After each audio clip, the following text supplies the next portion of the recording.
Yeah, baby. The Padres are in first place in the West for this late in the season for the first time since 2010.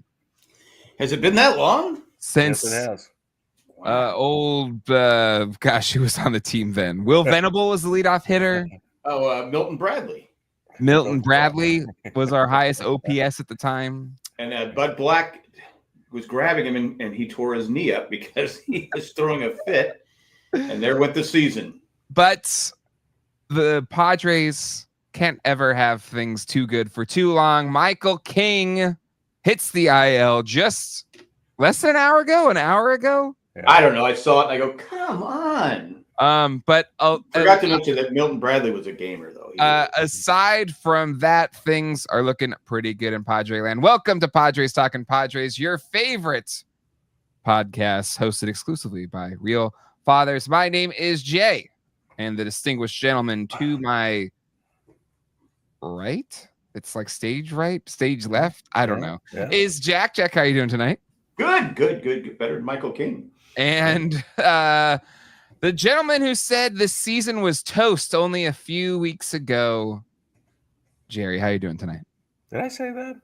I don't think I said toast. You had your dark era where you were like, this team is done. It's cooked. We're lucky if we get 80 wins. In fairness, it was before the trading deadline. It wasn't. I'm at the back Jerry on that one. It was before the trade deadline. And if they still had the same team, I would be still saying that. There's no way they're in first place with that same team. And there's no way that I knew, even with AJ Preller's history, that he was going to make. I think I said I was like this many trades. Deadline. I had faith in AJ. Anything can happen. I think I was the only positive one that day. I gotta go back and check the tape, but I think I was the only positive one that day.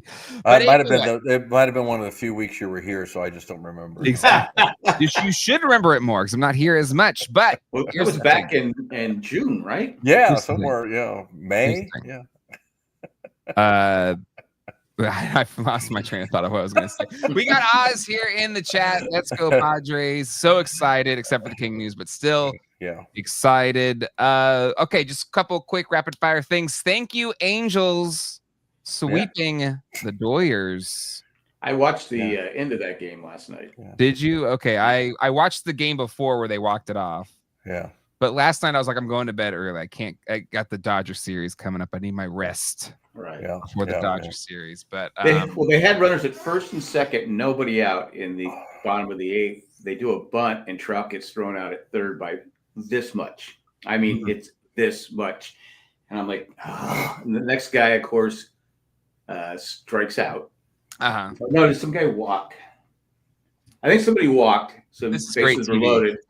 And then the memories of Jack Glatfelter. Well, the next guy struck out. You're thinking, okay, the Dodgers are going to get out of this. But then Hoppy goes, Hoppy goes Poppy. Yeah, Hoppy goes Poppy, and he's a little sloppy. But he hits a 103-mile-an-hour pitch, scores 2 runs. Here's the thing, though. That's all well and good, but we got to take care of the 2 big Dodger series coming up and a 4-game Giants series in between. But let's just go right to the latest news, which is Michael King getting hurt. He was supposed to be going against Clayton Kershaw tomorrow, the first game in the first of these 2 big series against the Dodgers. How do we feel now that we're probably going to throw out Vasquez and he may go 4 innings if we're lucky? Jack, how do you feel about that? Well, he's going 4 2/3. Okay. And then he could have a no-hitter going with 30 pitches, and Schultz going to walk out there 4 2/3. No, I can't give you the win. No, you're out of here. We got a great bullpen. Hopefully Vasquez can keep him in the game, and we can, Kershaw. Only thing with Kershaw, he tends to get the calls at home. He does. Say that. He tends to get. He seems to have a wider strike zone at home. It's like the Tom Glavine, type thing. But it's the Greg Maddux, the later Greg Maddux kind of. Yeah, I think and sometimes you can say they've earned it or not like that. But I just hope Kershaw. We've had good success against Kershaw from time to time, so he doesn't scare me. But you never know. You never know. Jerry, what's your thoughts? Well, a couple of things. Number one, it's not so much that King went on the IL; it's when he went on the IL right before he was ready to start. So, if it would have been maybe the Sunday game or something like that, maybe a little bit better time to prepare. But it is still the day before. So, Vasquez is not some raw rookie. He's been up here the whole year for the most part. So, last year. I don't think it's going to fluster him or anything like that. Sure. The second thing I think about, the most important thing about this whole series, and it was brought up on the radio station down here, was we got to get to their bullpen. I mean, their starters are really, really good. They are really, really good. Their bullpen is not, and a lot of it has to do with injuries. But I'm going to sit here and say that even before the injuries, it was not performing well. I think that's the key. The key to the series is get to their bullpen and get to ours. I mean, seriously, if our starters can do the whole 5-inning thing, the majority of the bullpen, our bullpen, has had yesterday and today off, and most of tomorrow, kind of thing. I think only more was it? Yeah, Matsui and Peralta, and who came in?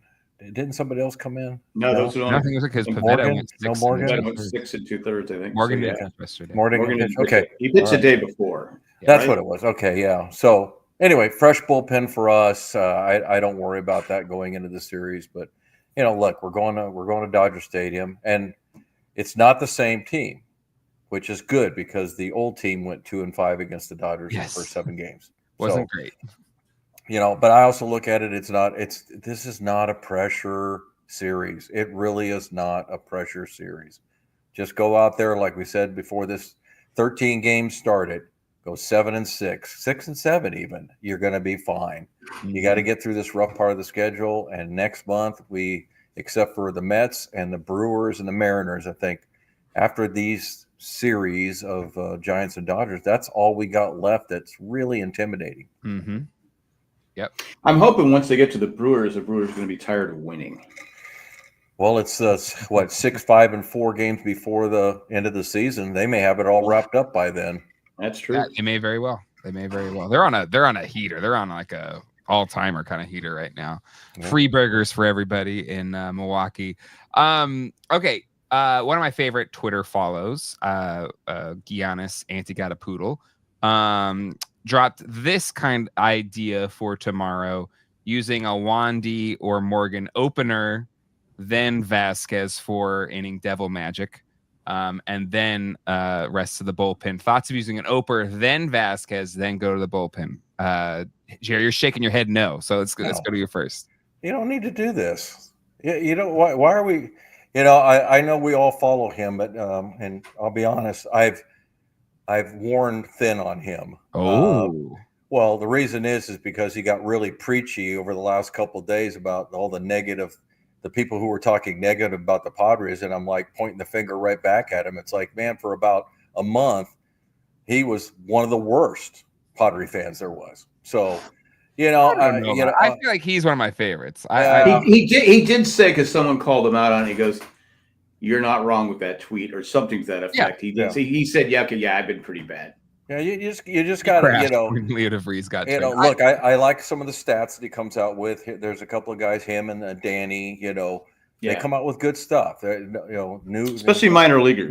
New generation stuff, but yeah, I'm not, I've told you guys before, I'm just not much into making the lineup. That's a Schultz thing. I think the one thing about the Padres now is you can pretty much put anybody anywhere in the lineup and it's going to succeed. So, I'm not a big believer in openers unless you are dramatically hurting. Like if we came up with King and Cease and Darvish all went on the IL at the same time. So. No, that's fair. Oz had a similar idea with the opener. And we got John Silva Jr. in the chat. Welcome, John. I follow John Silva Jr. I follow Senior, actually. I don't know. I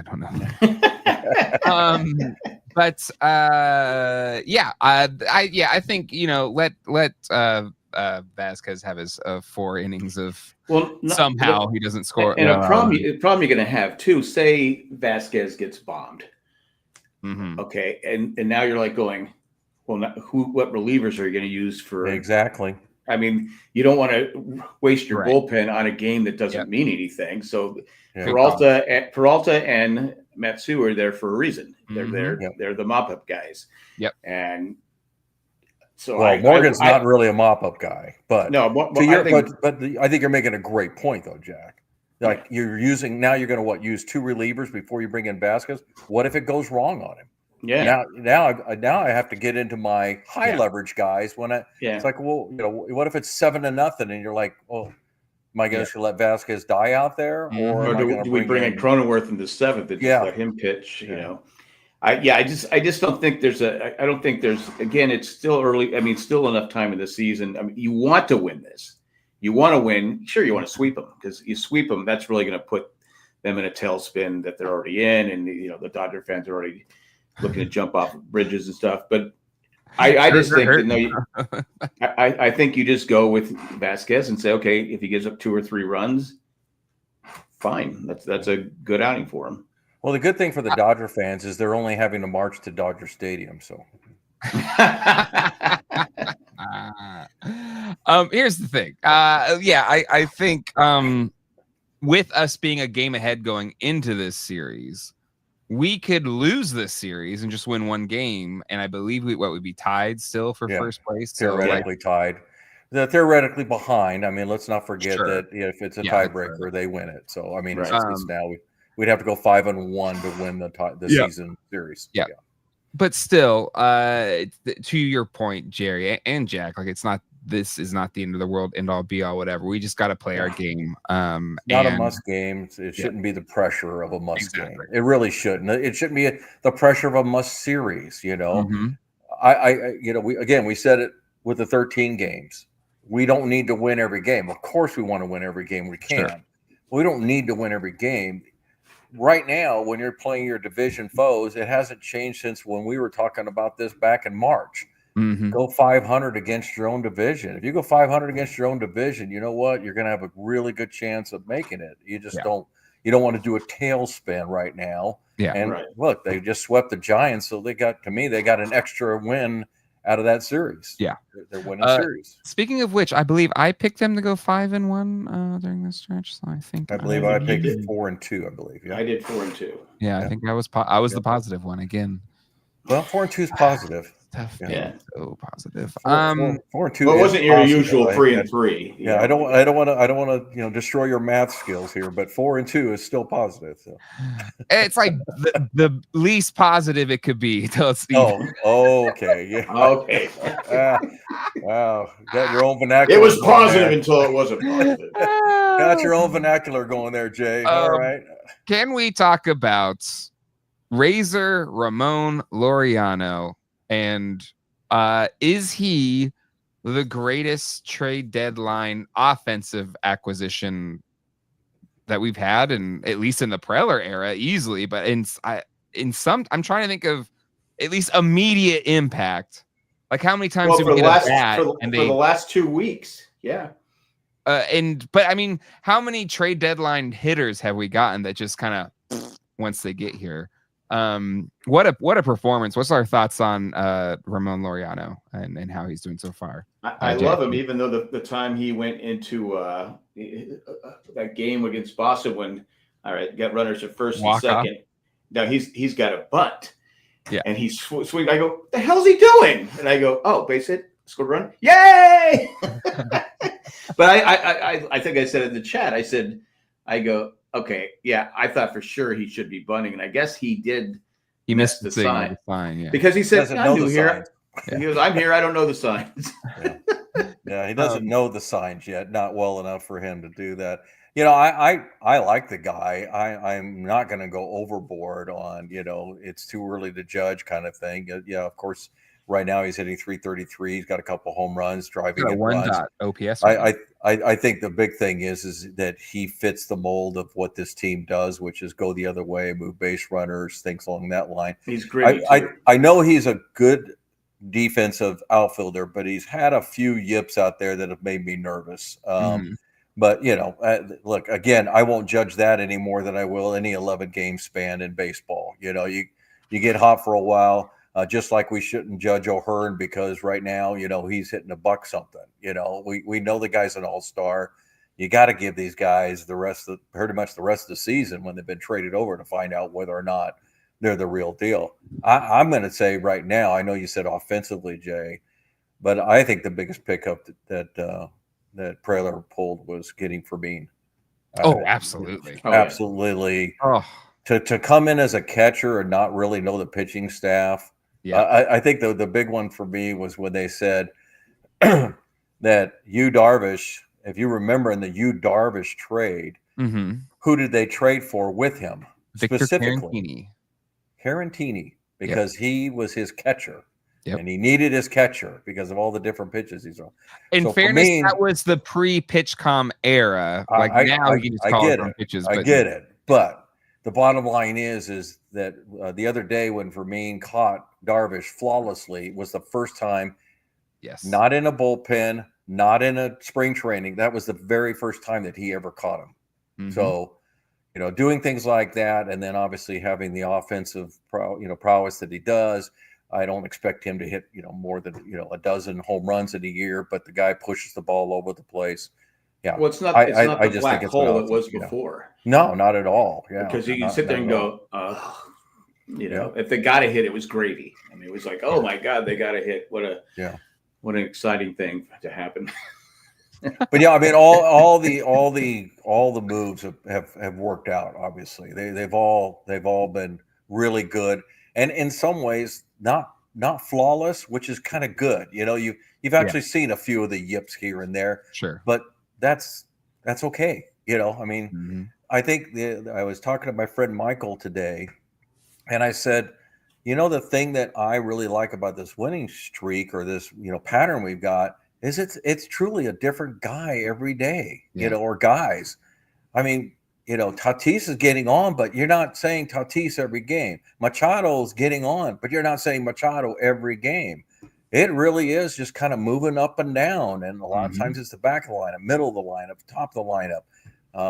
It's been a great run. Well, to be fair, the opposing pitcher no longer has that break. Exactly. Where he goes, all right, I can pitch around this sixth guy, and I got the 7th, 8th, 9th. I don't have to worry about them. I mean, that makes a whole different when – it's a different story when your pitcher has to go, crap, if I walk this guy, then I got to face this guy. Yeah. Focus.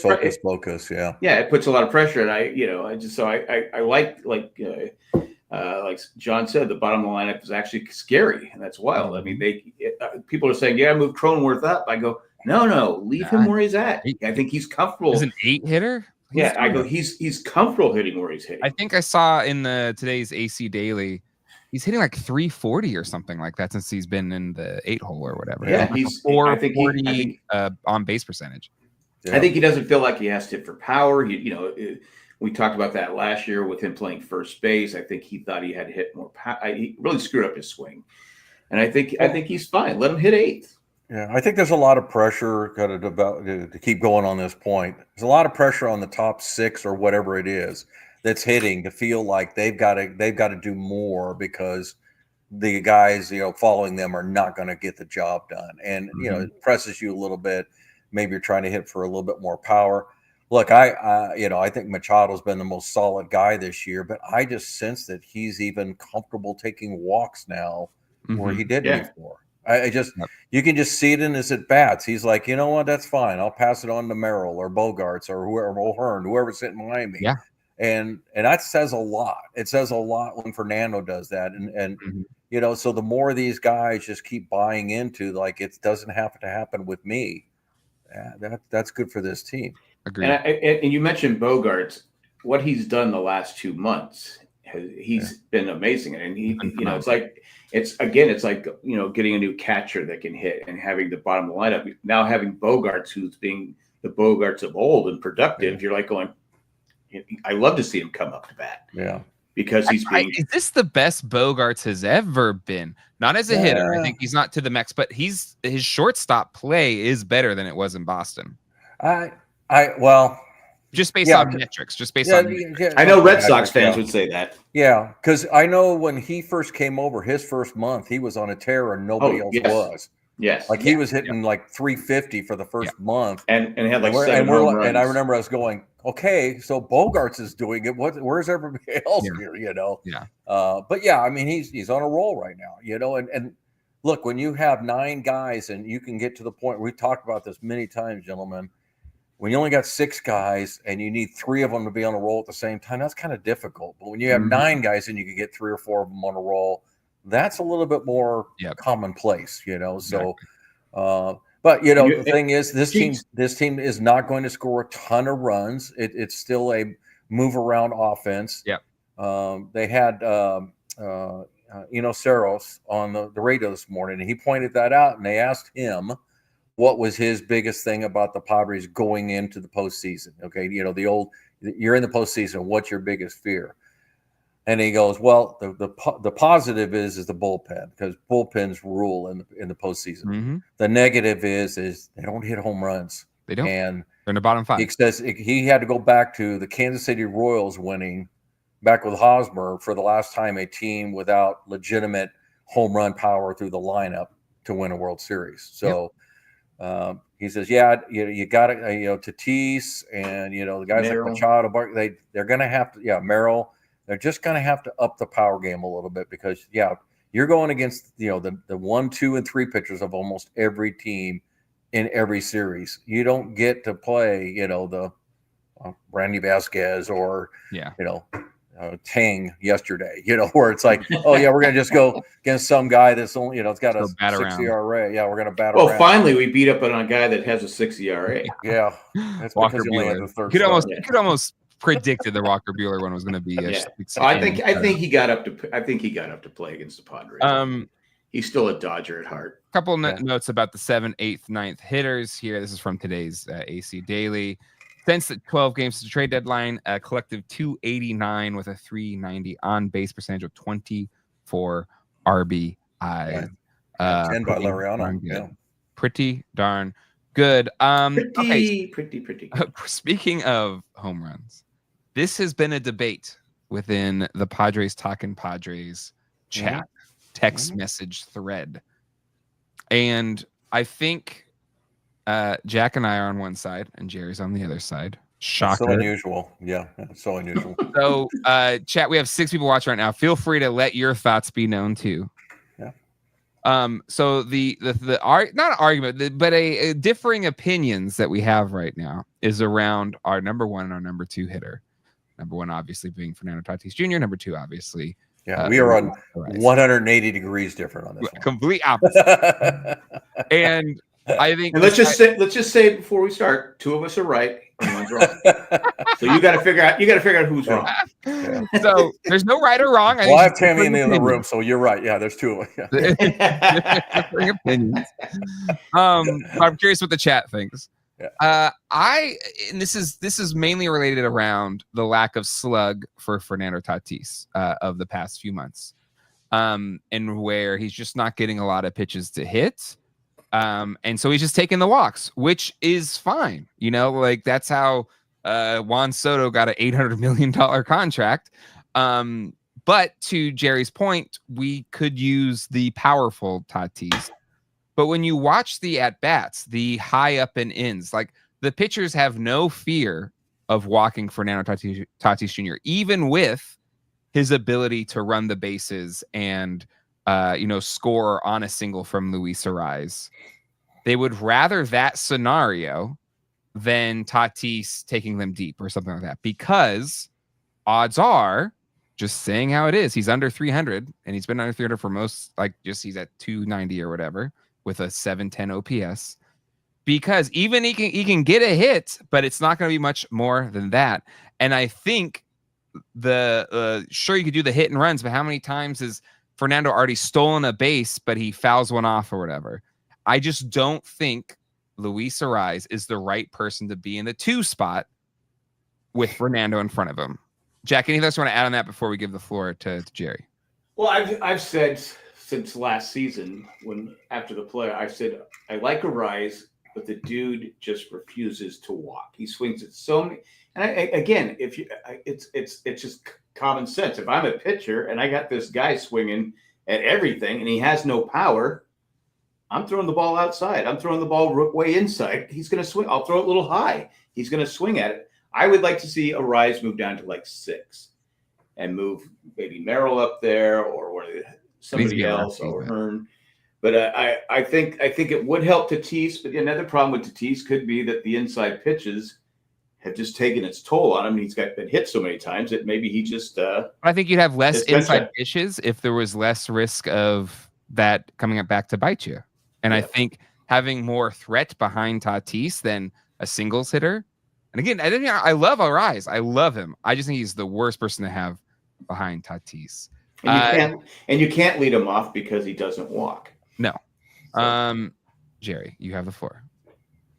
Well, I'll go stats driven here. Okay. Luis Arise slugging percentage 394. Merrill's 416. Bogarts is 400. Cronenworth's 394. So where are you guys going with this? What's the big slug you're talking about here? At least Merrill has the potential to have more slug. He's got 9 home runs. Arise has got 6. Again, the one thing I love about Arise being in the second hole is the hit and run, because for the exact reasons Jack doesn't like him, the guy can put the bat on the ball no matter when he wants to. And we cannot sit here and say with certainty that Schilt isn't calling hit and runs every time he swings the bat at a ball outside, because that is what the batter is supposed to do in those situations. We can sit here and assume that we think, oh, Tatis is stealing the bait. We don't know that. We don't know if it's a run and hit. We don't know if it's a straight seal. I have to trust that if it was happening that Tatis was supposed to steal the base and Arise was supposed to take the pitch, then I'm sure Schilt would have already stopped it by now. The other thing is the same argument you used then. Do you think Tatis and Machado are pretty much the same hitter as far as like dangerous? When Tatis is on a heater, there's nobody better than him in baseball. Well, okay. So when has he been on a heater? Last postseason and the start of the season. Okay. I'm just saying. Okay, so I'm not here. Yes. I'm not here to downplay either one of them. I look at them as being equals. I think they both have the power to take it out. I think they both have their a little bit more average with Machado. I think Machado's more stable. He is. Tatis is hot and cold. Yeah, I just don't think pitchers are any more scared of Tatis as they are with Machado. That's my point. And you got Merrill hitting by Machado, and we're sitting here talking about how many times Machado's taken a walk now. So they're not scared of Merrill either, apparently. So that's my argument. Well, the thing I'll continue to let Mike Schilt make the lineup. The thing with Machado, though, is a lot of pitchers, he will normally swing at those pitches. How many times has he struck out with balls that are a foot outside? Mm-hmm. Well, same thing with Tatis, bud. But what I'm saying is Tatis has said, okay, I'm just going to walk. And so now Machado's saying the same thing. Now, these pitchers are going to have to eventually come back inside if they don't want to just keep walking them. But it's bearing fruit, guys. We're scoring runs because these guys are walking. We sit here and we say, oh, we cut behold. It's like, we want them to be the sluggers. We want them to hit the home run. You literally just said that. You literally just said it before this. I said the team. I didn't say. I said, Saris said that when you get to the playoffs, slugging matters. Home runs matter. Exactly. Okay. And you said we don't know what Schultz is. I'm in the group chat with Schultz. Okay. And he does say, all right. Yeah. Because Arise is going to, it doesn't matter if it's a hit and run or not. Arise is going to swing at that pitch a foot outside. Mike Schilt has one of the best second half records as a manager in baseball. Are we really going to question his lineup choices? That's what we do. That's why we have the show. We're supposed to question. That's our whole point. Well, you can be a fan, and that's fine. I'm just saying I'm going to lay my hat on Mike Schilt. I think he does an amazing job. He wins a ring this year, and he wins. Can do whatever he wants. His team wins games. His team's not arguing about where they're hitting, and they're doing just great. So. Okay. There you go. go. Hey, you know what? As long as they're winning, it's a non-argument with me. And I think that's my point, Jack. It really is. I know that's why we have this show. And it's look, I'm not chastising you guys for thinking otherwise. Everybody's. Well, I just sent Mike Schilt a text saying that you were. But the bottom line is to me, I will personally complain more if we're not winning.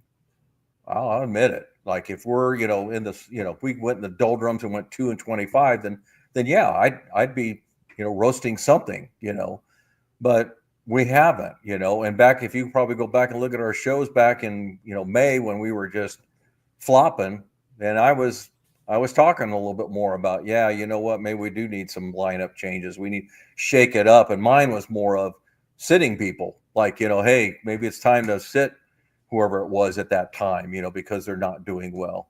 And I don't think Schilt believes in that. I mean, you look at Arise this last series, did not have a good series. They still won all three, but he did not have a good series. But the series before, he was awesome. So, it goes from series to series. And I think that's what makes this team so great to watch. Because every night I click on the TV, I don't know who's going to do the good stuff. Again, with Arise, I love he's got 3 batting titles, but I swear to God, if he would just take some pitches, he would be hitting 390. No. His problem is he takes the wrong pitches. They pitch him down the middle every first pitch, and he just he does the statue thing, and I know, I'm like, it's annoying. I hate the statue. I mean, I know Mark Brandt goes, I love when he does that. I don't like it. He's hitting 289, guys. But when you're 289 with 700 OPS, like it's just not that compelling. I'm not saying he's not a great pod. I love him. I do love him. I just think I would go after Nick. I would go into the nitty gritty of the OPS. Even. Why have a show if I'm not going to he's 719 and I would go after Josh Naylor next year to replace 736 and Sheets is 737. I mean, these guys are all shoot. Even Bryce Johnson said 740. I mean, there's not that huge of a difference between like the middle core guys. Yeah, you got the top end guys like Machado, no doubt about it. He slugs. He's at 848. You got Fernando's at 805. But everybody else is in that 7s. I mean, so I'm just not sure what the point is of moving somebody around the lineup if they're kind of literally right now playing all the same. I just think one of these things is not like the other thing. One of these things is not the same. But let me just pull up and just show maybe the difference, at least if we're going by Baseball Savant, which maybe you hate Baseball Savant. But say I like stats. I just don't. I don't pretend to understand the whole. Yeah, those things. That's just a bunch of garbly-goop to me. Yeah. But even still, you're right. He struggled for large swaths of the year, and he was out for a long part of the year. Yeah, Merrill, yes. Yeah, Merrill. Hey, it's my favorite player, man. I am not bringing down the rain on Jackson Merrill. I am not at all. Well, my point is you get your favorite player's name right. That's yeah. Good. But to me, there's a trend line of the slug dropping, the average dropping, the OPS dropping. And I just think Merrill is a bigger threat than Arise or O'Hearn. O'Hearn would be a better left-hander. But he also Merrill too has more speed. And Merrill does have more speed. But that's it. We'll see. I mean, you're right. We are winning, so whatever. And Mike Schilt, he gets no questioning for me in the second half of a season. But his team in the postseason last year did go 0 for 24 innings. Yeah. So that's one of those that didn't matter where anybody was batting. When you go 25 innings without scoring, it didn't matter who was batting where. Jay. It was Come only on. 24. It was only 24. And look, I said it before, guys. If tomorrow's lineup has, Jackson hitting second, I'll support it. I love that you still have to take a second to say Jackson first. You were moving the screen on me there, so I couldn't read his name real quick. I'll keep doing it. It's just like on the other show, and I'm almost hesitant to say it. The last week's show before you got in, I called Fermin a different first name because there was a different player. You called him Felix. Yeah. I went like this. I go. I was like, and then someone. I go.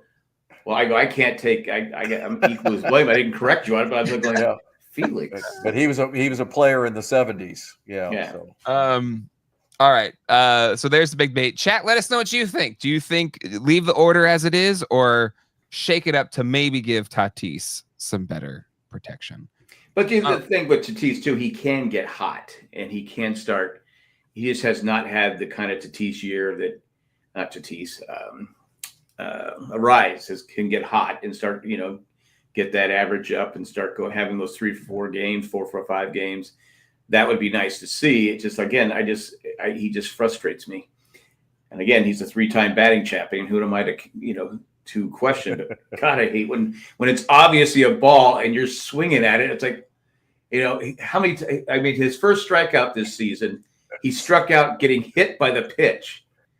And so then, it almost happened a couple weeks ago. I was like, dude, it's hitting you. Anyway, I agree with John. I have to say about you, as my brother-in-law and my nephew, you guys have tunnel vision on Arise like nobody's business. No, there's no tunnel vision. This will not go away. You guys have been doing this for like weeks now. Well, to be fair, we'll have Josh Naylor next year, and we won't have to. Yeah, every time I get a text, it's like, well, it's either Jack talking about pitch count or either one of you talking about. Well, I care more about the pitch count than anything else. Yeah, nobody answered my text the other day when Arise, drove in the run, and it's like, but it was an out. He flew out. No, I did. He got the run in. That's Padres baseball right there. You said, "Aren't we glad we had Arise hitting second?" I go, "Yeah, aren't we glad we had Tatis leading off?" Because you don't like Tatis leading off. And then I said, "Well, it's got Manny hitting up." It's not my preference, Again, but I'm not.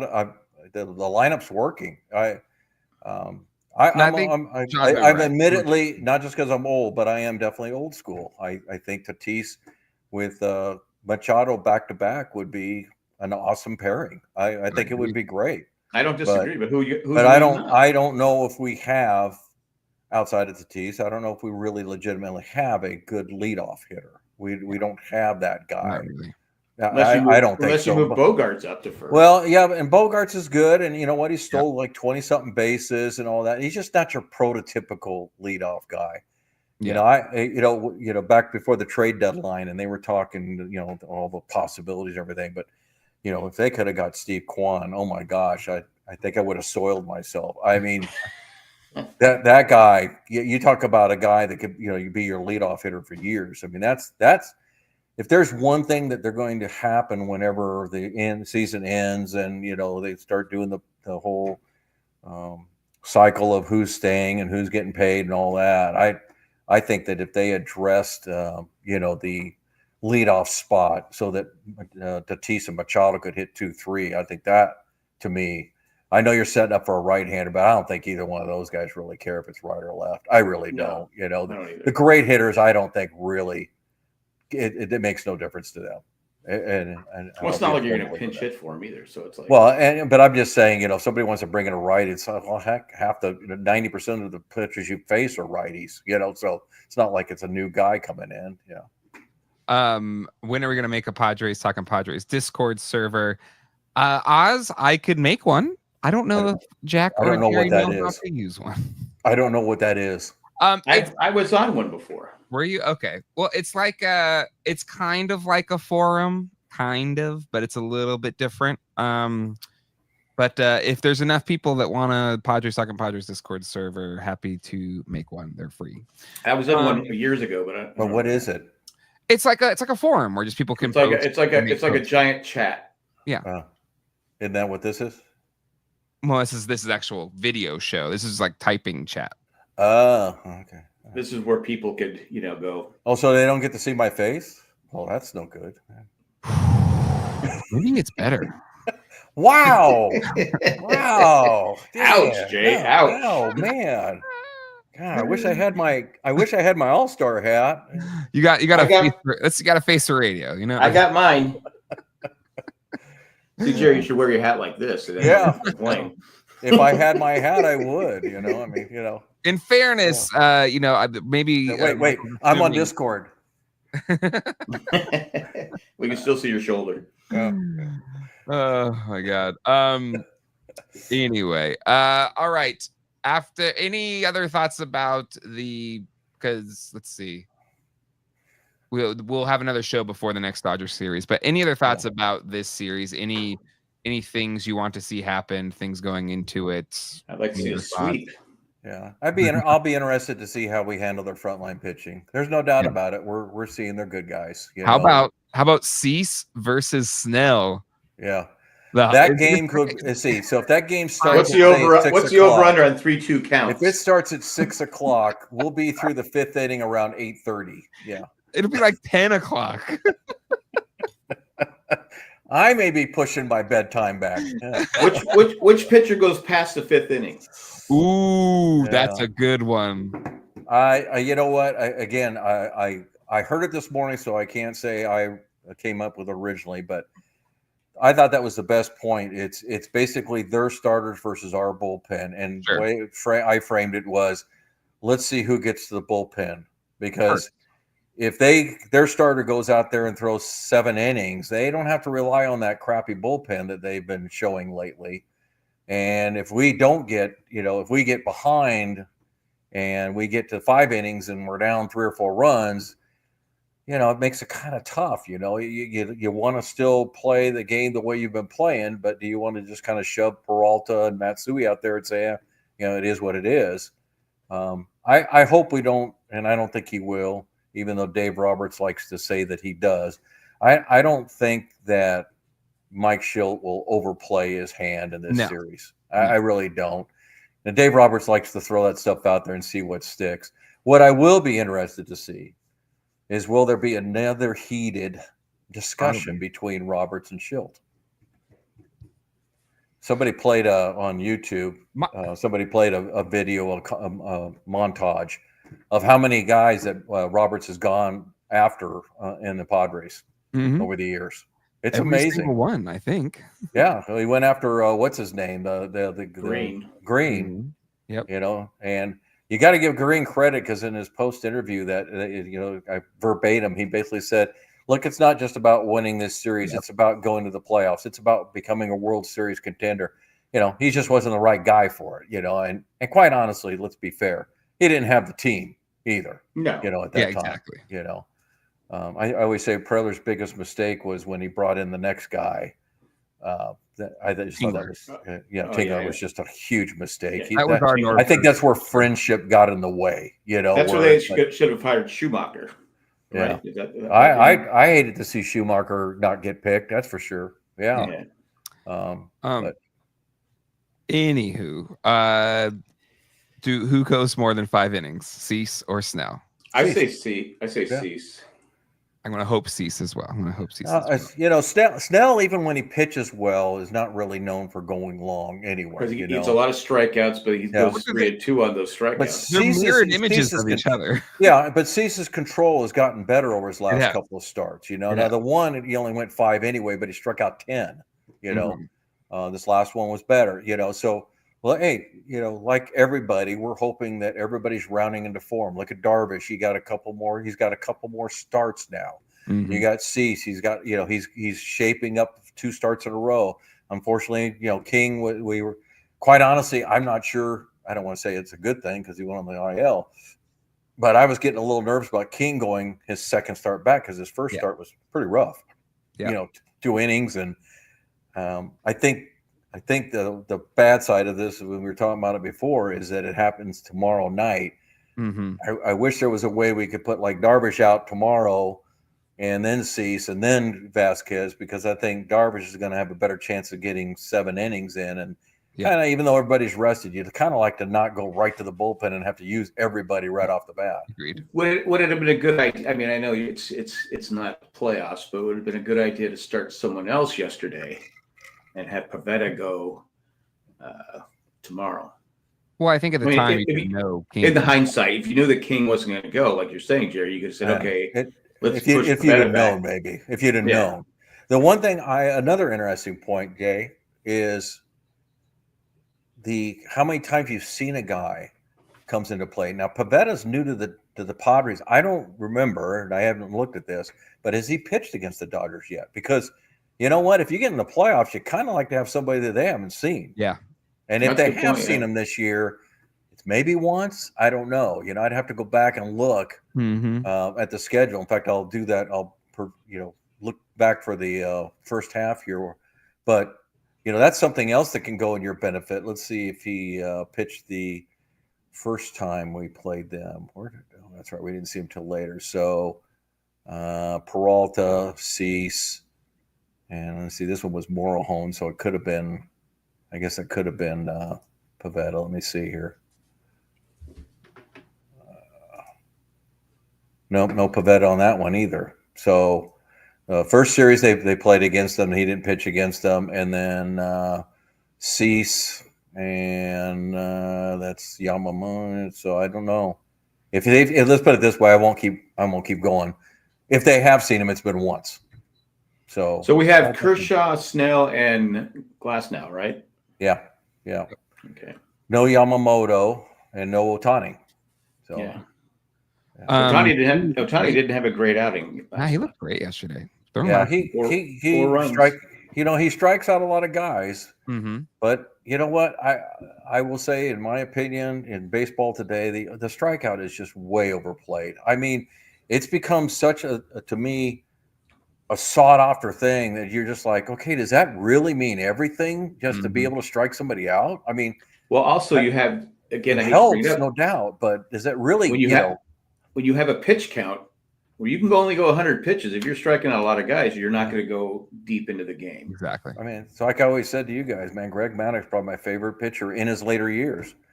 The guy was just pitching efficiently. You know, he just like, I want them to hit the ball. Yep. He would say, a matter of fact, I want them to hit the first pitch. Yep. Make it enticing, get it down low, you know. Look at Logan Webb. What was it, the first 5 innings when we played them the other day? I mean, he's a Padre killer, the first game of the series. Mm-hmm. He was at 44 pitches after 4 innings because he just induces ground ball after ground ball after ground ball. Now, the 5th inning, all of a sudden, he just lost a little bit. We started getting more patient. When he left that inning, he was up to 80 pitches. He pitched 36 pitches in that inning, you know. So, I efficiency kills because I don't think I texted you guys, but I'm sitting there going, come on, you guys.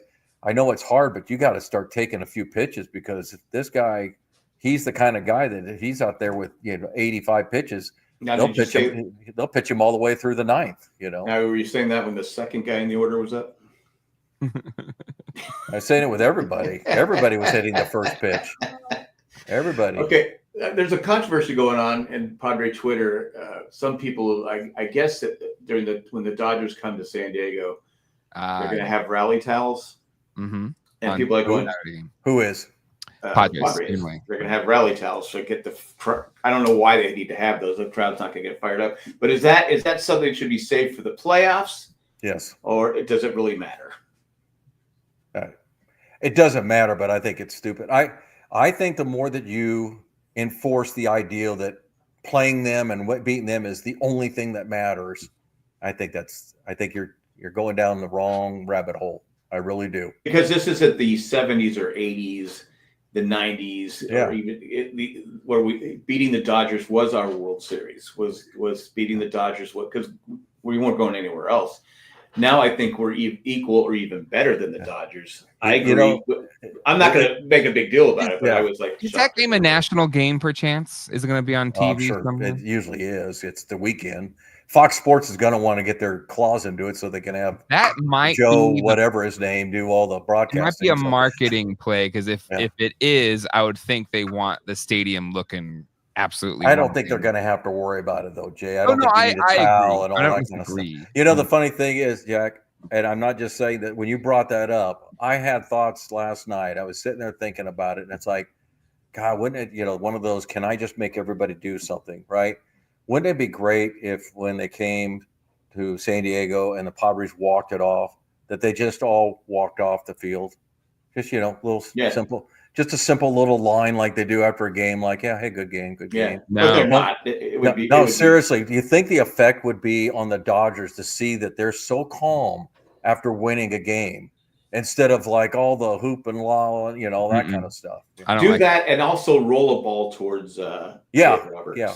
The thing with the walk-off is... Well, have Peralta throw it as hard as he can at him. Get him suspended. No. I like the big celebration. The walk-off is not the team walking it. The walk-off is the pitcher having to walk off. I get it, bud. So I feel like that I think you see the Rockies, if they get a walk-off, are celebrating. Yeah. So it's like it's just fun. It's just part of the. But I get what Jerry's saying, though. It's like we won the game. Like when you win, we expected to win.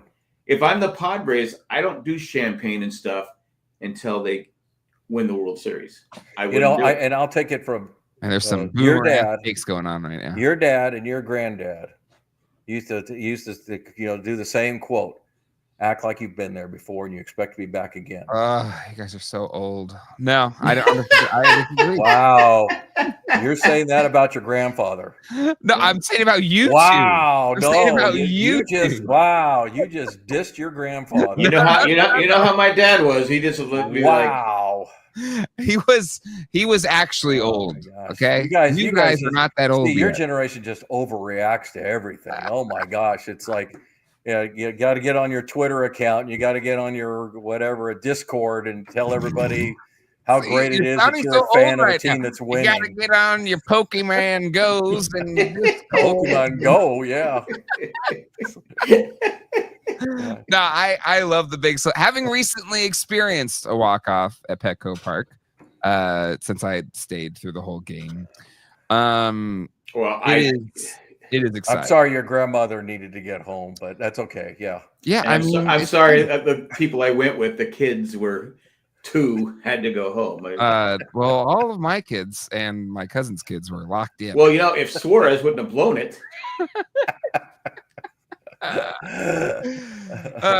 Jerry did cheer in the trolley. Yeah. It's fun. It's fun in the trolley. I yelled at everybody that the Padres won. Yeah. So everybody in the car can know. And his wife is like going, Jerry, you're very loud. You're very loud. Yeah. No, because like the post Petco trolley is fun because it's all Padre fans in there. So usually it gets kind of fun. Jay, I'm not suggesting that anybody would do that. I just think that being a little bit more cool about everything, I think it goes along. It'll irritate the crap out of Dodger fans because they're the ones that are always saying, and I've said in the past, "Oh, you just won your World Series because you beat us." Yeah, I mean, I've gotten to the point where I don't care what they say. Yeah, but last year I think we did get a little cocky when we went up 2-1. We were rolling and everything was going great. And I think we got a little cocky. I think you can take yourself out of the zone to say when you lose focus. And I've been a big thing. Okay, stay focused, and it's not easy to do. Be happy. That's what I. And I just don't want it to be all about the Dodgers either, because to your point, Jack, what if we meet them in the first round or second round or whatever, and you beat them, and you're like, okay, here we did it, and you're like, wait a minute, the Phillies are waiting around the corner. Or it's happened to us the last time we beat them. It's a fair point. Exactly. So to me, this team seems to be more mission orientated towards winning the World Series. Yeah. Not just getting there, not just making a playoff run. That's the only goal that I hear that they have, and that's good. Yeah. I know they don't talk about it, but when you're up 2-1 against your dreaded the team you hate. I mean, they'll say that they hate those players. I mean, hate the team, not the players. But except maybe Max Muncy. But when you are up 2-1 and you lose because you go 0 for 24, and then you have the whole offseason thing, I go, I'm sorry. If I'm a player, that's sticking in my craw. The whole I'm pissed. And so maybe that's where you go. Okay, we're not doing that this year. Yep. We let Dave Roberts and those stupid fans take us at it when Dave Roberts was accusing Manny Machado. Mr. Sling. Yeah. And it's just like, and he admits that later on, I did it on purpose because it was funny. Question. What's his Sinister Sling going to be this weekend to get his boys back in it? Oh, I expect some inside pitches to Fernando. Yeah.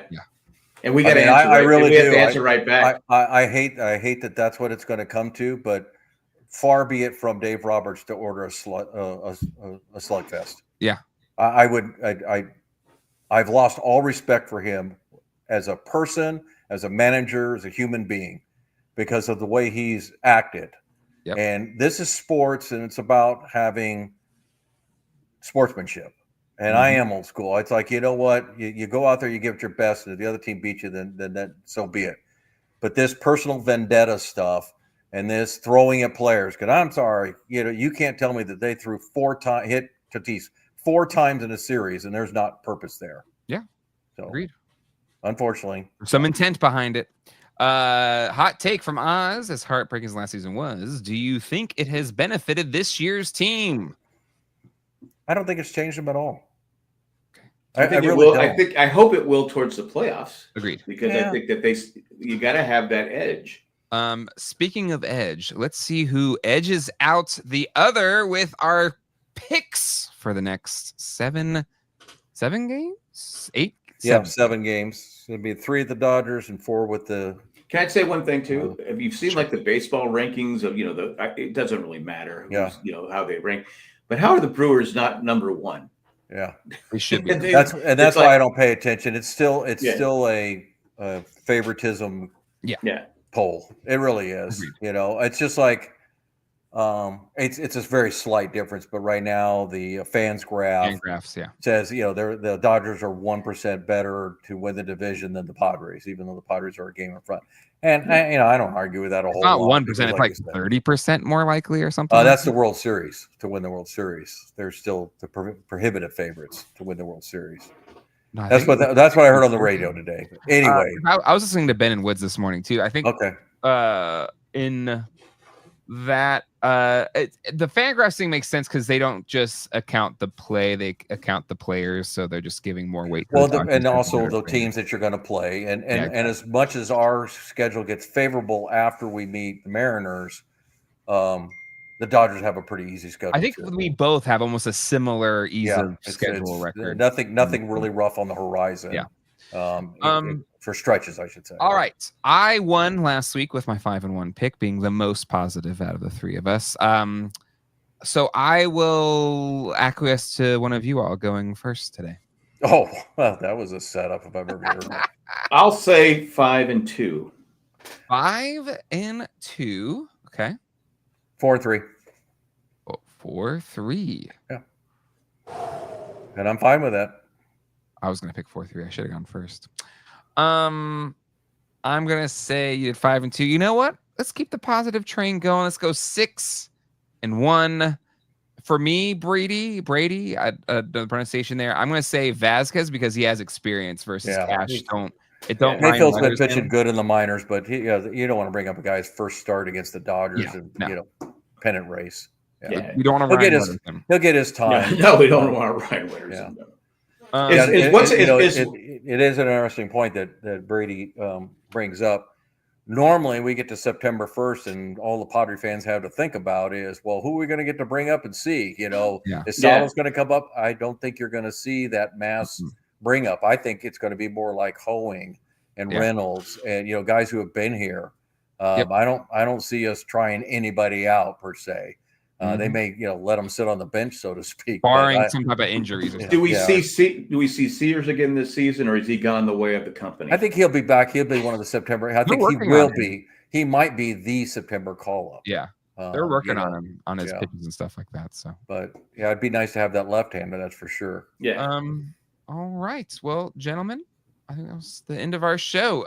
We'll see what happens. Big series. Should be a lot of fun. I'm just enjoying that it's a really fun series. There you go. That's the way to be a fan, Jay. Yes. So Dave Roberts, if you hit Tatis, we got Mason Miller throwing 104 at one of your guys. That's right. So ready. And that's what people said. You might as well put a target on the back of Ohtani. Yep. And someone said, just bring him in no matter what the next inning. But shortly on that point, I think to Jack's point, we already sent that message last time. We did. So if they pitch to him, they know it's going to be Ohtani. Mm-hmm. Yeah. I mean, I would, if I were Shield, I'd be going over to Roberts and saying, hey, just by the way, just so you know, if Tatis gets hit, we're going after Ohtani. Yep. I'm just letting you know. Just me and you. We're going to hit him. Yeah. We're going to hit him every time you hit him. So we got some guys. And I got a guy that can throw 104. Yep. And you know what? He can hit the ball. Morgan throws 99. All right. Well, that will do it for this episode. We'll see you all next Thursday. Make sure to subscribe and the bell so you don't miss any of our episodes. Let's go Padres. Let's make Jay right again. Yeah, I hope Jay's right. Actually, I hope Oz is right. Oz said 7-0. Nice. Make Oz right. Have our own little Brewers run. We'll see you all next time. Hasta luego and goodbye. See ya. Arrivederci.